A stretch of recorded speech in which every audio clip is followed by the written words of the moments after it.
My name is Rhiannon Ball. I'm from the Tahltan Nation, and I just want to give a shout out to the Klabana Keepers for protecting our sacred headwaters, one of the major headwaters in BC. They've persevered through corporate harassment, and they've managed to establish or encourage a 5-year moratorium on the protection of the headwaters. Our community and many other First Nation communities out there deal with so many of the social and environmental impacts that the general public are unaware of. The rates of cancers in our community are so high, they are off the charts compared to the general public, and every First Nation person out there I know has lost key members to cancer, and this is a major issue.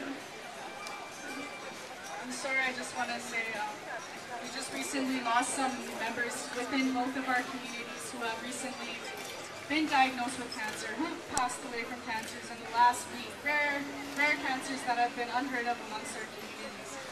And I'm just praying for my sister here right now and her loss. And this is a serious issue for many of our people, not just First Nations people, but all of our communities. And we need to step up and stand up against these destructive projects and not let these distractions try to undermine the good work that we are all doing to speak for our land, because the land we speak for it. Many of us have forgotten how to listen to the land, never mind to speak it. But we all stand here united as one. We are all Yinka-Dene. That is what my people call ourselves, people of the earth. We are physically a part of it. There's no distinction, no separation, but we are one. So what we do to the land and the water and the animals is what we do to ourselves. But I know we are all here for a common cause.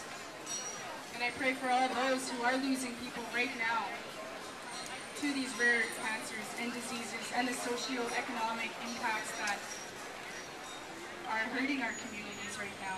These big projects aren't benefiting our communities as much as it is claimed to be, as much as media tries to pump it up, or government tries to pump it up.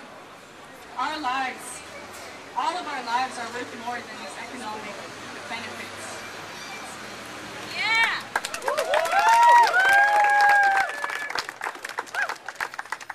Thank you so much. I want to thank all these three speakers. Can we have one more round of applause for all of them?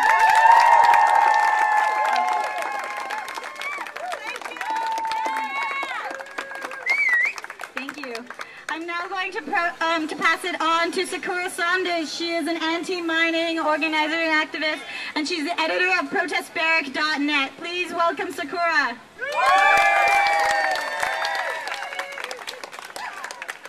Hi there, I'm going to keep this short because I'm going to be speaking later on the actual toxic tour itself. As Mariam said, I'm the editor of protestbarrack.net, and what we are is a network, an international network of community groups and NGOs that are organized against one company, Peter Monk's Barrick Gold, which is the world's largest gold mining company. And for the last 4 years, I've been organizing tours with directly impacted communities of Barrick Gold's operations to come to Toronto during what we call shareholder season.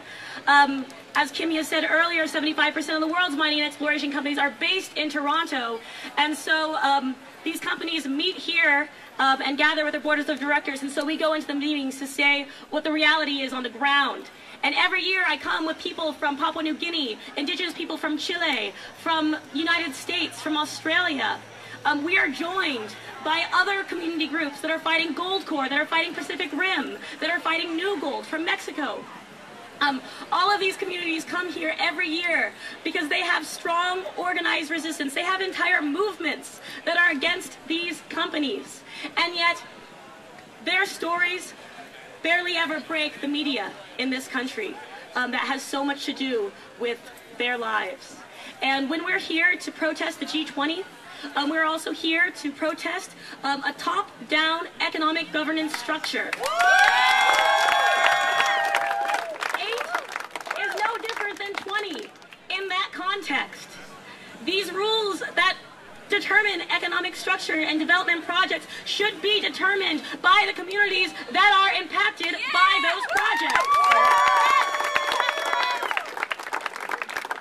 And with environmental justice, and when we talk about mining, and extractive industries especially, these are extremely destructive development projects. And many communities, if you were to go to, I go every year to the UN Permanent Forum on Indigenous issues, and if I was to say there was a movement, it is for the right to say no.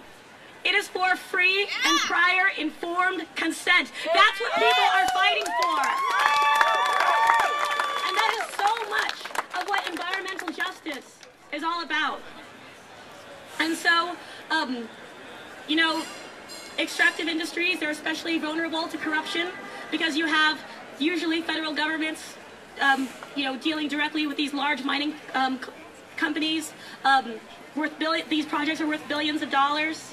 On this toxic tour, we're going to show you guys the various places in which these corporations, these destructive corporations that are exploiting people around the world, have infiltrated our society, have taken those profits and used it to buy influence at universities, use it to buy influence with politicians by giving money to public hospitals and public institutions. And we're here to say shame because we don't want our economy based on the exploitation and the permanent environmental devastation of the rural poor and indigenous communities around the world.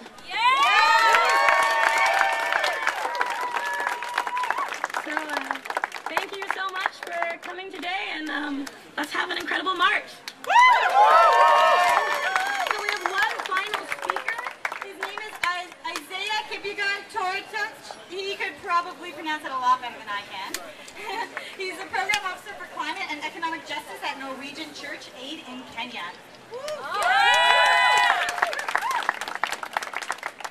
Good morning, brothers and sisters. Good morning. Can I see my brothers and sisters? Who are my brothers and sisters here? Thank you. I'm a little bit scared today. Who's afraid like I am? No one is afraid. Let me tell you why I'm scared. 50% of agriculture in Africa is going to be lost. Our continent is either buried in dust or water, yes, because of flooding and droughts. Many people are dying because of increased tropical diseases. Many people have died because they haven't found food, and when they grow their crops, they die because of a changing climate. Climate change has its victims. I represent some of them. And that is why I am so afraid, because climate change isn't being handled the way it should be. To handle climate change, you have to cut emissions. The science is clear.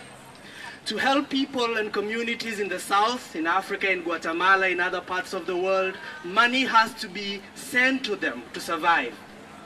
Here is the other reason why I am so afraid this morning. Climate change has been caused by rich, industrialized countries like Canada. Yet they are not willing to help out. They are not willing to change their lifestyles. They are not willing to do anything to save the people from back in my country. I'm afraid because we are facing extinction. But there is little hope.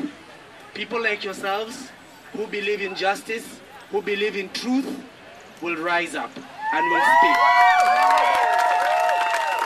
My message to the G8, the G20, rich industrialized countries like Canada, you have to do something and do it urgently.